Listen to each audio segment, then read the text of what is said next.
खरीफ फसल 2021 का बीमा क्लेम जारी करवाने की मांग को लेकर किसान 27 फरवरी को जिले भर के तहसील कार्यालयों पर प्रदर्शन करेंगे। किसान नेता मंगेश चौधरी ने इस संदर्भ में विस्तार से जानकारी दी। रबी खरीफ 2021 का बीमा क्लेम जारी करने की मांग को लेकर किसान 27 फरवरी को जिले भर के तहसील कार्यालयों पर प्रदर्शन करेंगे। इसके बाद 7 मार्च को किसान कृषि यंत्रों के साथ नोहर के उपखंड कार्यालय का घेराव करेगा। घेराव के साथ बेमियादी समय के लिए पड़ाव भी डाला जाएगा। इस संदर्भ में मीडिया को जानकारी देते हुए किसान नेता मंगेश चौधरी ने बताया कि पिछले दिनों 16 जनवरी को नोहर में किसानों की ओर से उपखंड कार्यालय के समक्ष महापड़ाव डाला गया था। 57 दिनों से धरना चल रहा है। इसके बावजूद न तो आज तक किसानों के खातों में रबी 2021 का बीमा क्लेम भी आधा अधूरा डाला गया है, खरीफ 2021 का क्लेम भी आधा अधूरा डाला गया है। कई पंचायतों में स्टेलाइट व्यवस्था लागू कर केंद्र सरकार व बीमा कंपनी मिलकर बड़ा घपला करना चाहती है। इसके खिलाफ किसान सभा की ओर से लगातार लड़ाई लड़ी जा रही है। उन्होंने बताया कि पिछले दिनों 27 व 28 जनवरी को 2 दिन पाला पड़ा। उससे पहले जनवरी के प्रथम सप्ताह में पाला पड़ा। उस पाले से सरसों चने की फसल पूरी तरह से बर्बाद हो गई। खराब हुई फसलों की रिपोर्ट जिला कलेक्टर की ओर से सार्वजनिक नहीं की गई। जिला कलेक्टर कह रही है कि 33% से कम खराब है, लेकिन ऐसी कई ग्राम पंचायतें हैं जहाँ सरसों की फसल 100% खत्म हो गई है। इस कारण किसानों ने सरसों की फसल पर कृषि यंत्र चलाकर उसे नष्ट कर दिया। चौधरी ने कहा कि एक तरफ जिले का किसान दुखी है कि उसकी फसल बर्बाद हो गई है, दूसरी तरफ जिला कलेक्टर ने बीमा कंपनी के पक्ष में आदेश जारी किया है कि जिन किसानों की 10 एकड़ से ज्यादा फसलें हैं उनके खेतों में जाकर यह जांच करवाई जाए कि इन किसानों ने यह फसल बोई थी या नहीं बोई थी, फसल के हालात क्या हैं। चौधरी ने कहा कि प्रशासन इस तरह की जाँच करे, कोई एतराज नहीं, लेकिन इससे पहले यह रिपोर्ट तो सार्वजनिक करे कि किसानों की फसलों में कितना नुकसान हुआ है। उन्होंने आरोप लगाया कि सन 2016 के बाद सैकड़ों ऐसे मामले हैं जिनमें बीमा कंपनी ने जिले में करोड़ों रुपए का गबन किया है। उन्होंने कहा कि प्रशासन का किसी भी तरह बीमा कंपनी पर लगाम नहीं है। उन्होंने प्रशासन को चेताया कि किसानों पर शिकंजा कसने की बजाय बीमा कंपनी पर लगाम लगाई जाए। नोर तहसील अकेले के अंदर 12 पटवार मंडलों के अंदर इन्होंने सैटेलाइट लागू किया। ये बात न तो कलेक्टर बता रहा है, न बीमा कंपनी बता रही है। कोई सब लोग इस बात को छुप छुप करके हमें आंकड़े मांगने के लिए उस कड़कड़ाती जनवरी की सर्दी के अंदर रात को रहना पड़ा। तब जाकर के कलेक्टर ने यह कहा कि हम आंकड़े देंगे। 21 के आंकड़े दिए हमने, 20 से लेकर के 22 तक के आंकड़े मांगे, ओनली 21 तक के आंकड़े दिए। वो आंकड़े जो आए हैं वो आंकड़े मिलाने के बाद इस बात का पता चला कि कम से कम 16 ऐसे पटवार मंडल है। ये तो 12 खुद स्वीकार कर रहे हैं, लेकिन हम ये कह रहे हैं 16 ऐसे पटवार मंडल है जिनके अंदर सैटेलाइट से क्लेम आए। सैटेलाइट से क्लेम का मतलब कि जहाँ 10,000 रुपये क्लेम आना चाहिए था वहाँ 4,000 रुपये है, जहाँ 1 लाख आना चाहिए था वहाँ 40,000 रुपये का क्लेम आए। अब इस पूरे मामले में बीमा कंपनी, कलेक्टर क्या चाहते हैं मुझे इस बात का पता नहीं, लेकिन पूरे जिले का किसान बहुत ही मजबूती के साथ लड़ रहा है। बादरा का किसान भी लगातार लड़ रहा है, हम भी लड़ रहे हैं। राजस्थान की विधानसभा में भी हम बादरा के विधायक और हमारी किसान सभा के जिलाध्यक्ष ने मजबूती के साथ इस मुद्दे को उठाया है। अब हम ये कहना चाहते हैं कि हमारे पास कुछ आंकड़े ऐसे आए जो मतलब इनके पूरे सिस्टम को हिलाने वाले आंकड़े। हमारे पास जो सार्वजनिक सरकार ने जो आंकड़े दिए, जो कलेक्टर ने अभी पिछले दिनों जो आंकड़ा दिए, उसमें इन्होंने जो गारंटी उपज, जैसे चक सरदारपुरा की गारंटी उपज 5 कुंटल 37 किलो मानी है, ठीक है। और हमारी मतलब जो सरकार ने जो आंकड़ा दिया है उसमें उन्होंने चक सरदारपुरा की गारंटी उपज मानी है 3 कुंटल 45 किलो। और हमारा जो 10 साल का गारंटी उपज, 10 साल की उस उपज निकलती है। हमारा जो आंकड़ा है वो ये है कि चक सरदारपुरा की 5 कुंटल 37 किलो है। बताओ कितना बड़ा गबन कर दिया।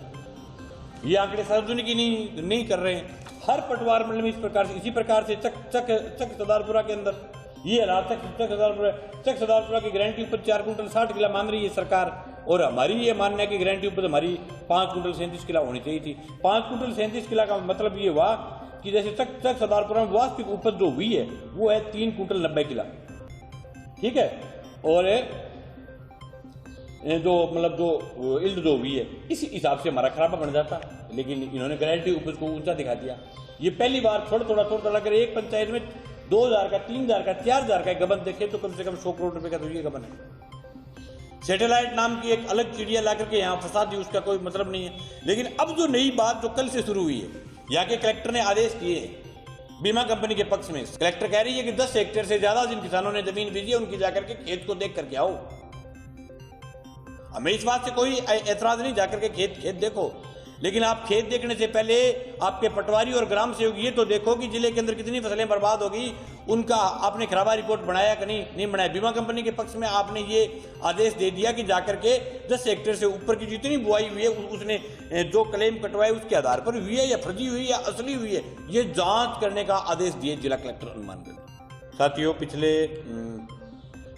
57 दिनों से नोहर उपखंड कार्यालय के आगे अखिल भारतीय किसान सभा का फसल बीमा क्लेम की विभिन्न मांगों को लेकर के धरना चल रहा है। उसके अंदर हमने पिछली 16 तारीख को बड़ा पड़ाव भी डाला, जिसमें हजारों लोग आए थे और माननीय कलेक्टर महोदय ने नोहर में बैठ करके वार्ता की थी और वार्ता में कहा था कि हम बकाया क्लेम आपके खातों में डाल देंगे, आपको आंकड़े उपलब्ध करवा देंगे। जो मुद्दे थे उनमें से 80% मुद्दों के ऊपर सहमति बनी थी। सहमति बनने के बाद हमने पड़ाव को समाप्त किया था और हमने धरना जारी रखा था जब तक सब मांगों के ऊपर सहमति नहीं बढ़ती। लेकिन उसी दौरान जो घटना हुई है वो ये हुई कि पूरे जिले के अंदर चने की और सरसों की फसल बिल्कुल चौपट हो गई। हमारे पास का जिला है गंगानगर जिला। गंगानगर जिले के अंदर गंगानगर के कलेक्टर ने पूरे जिले के अंदर जो खराबा हुआ है उसको सार्वजनिक किया है प्रेस कॉन्फ्रेंस करके कि यहाँ हमारे पटवारियों की ये रिपोर्ट है, ये सार्वजनिक। लेकिन हनुमानगढ़ जिले की कलेक्टर ने अभी तक कोई भी जिले के खराबे को सार्वजनिक नहीं किया।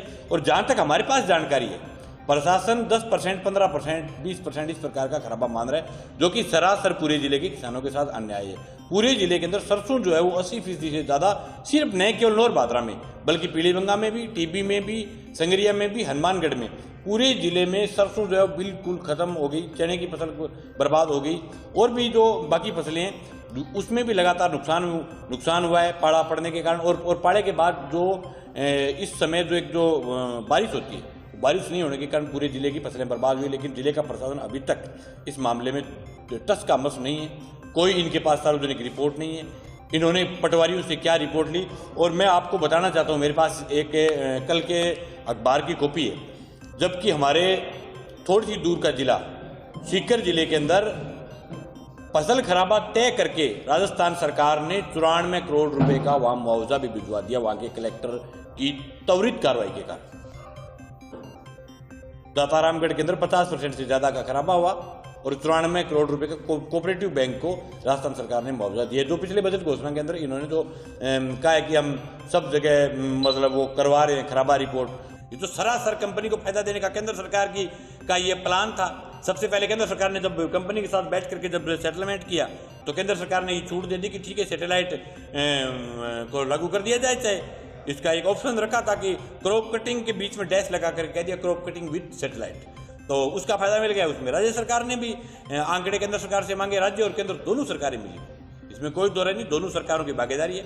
हालांकि कंपनी के साथ सेटिंग जो है वो केंद्र सरकार की होती है, क्योंकि केंद्र ही कंपनी के साथ अनसाइनमेंट करती है, केंद्र ही कंपनी के साथ बैठ करके टाई अप करती है, डील करती है, वो सब डील्स केंद्र सरकार की हुई है। तो ये सब प्रॉब्लम है। अभी मेरा ये मानना है कि या तो 6 तारीख तक जिले की व्यवस्था सुधर जाए, कलेक्टर रिपोर्ट को सार्वजनिक करे और जो रबी का क्लेम है वो किसानों के खातों में आए, नहीं आए तो फिर 7 तारीख को किसान आर पार के मूड में आएंगे। हम लड़ेंगे। इस जिले का किसान का इतिहास रहा है कि कभी बहुत सारे अफसर आए, बहुत सारे गए, किसी भी अफसर के हम दबाव में नहीं आते।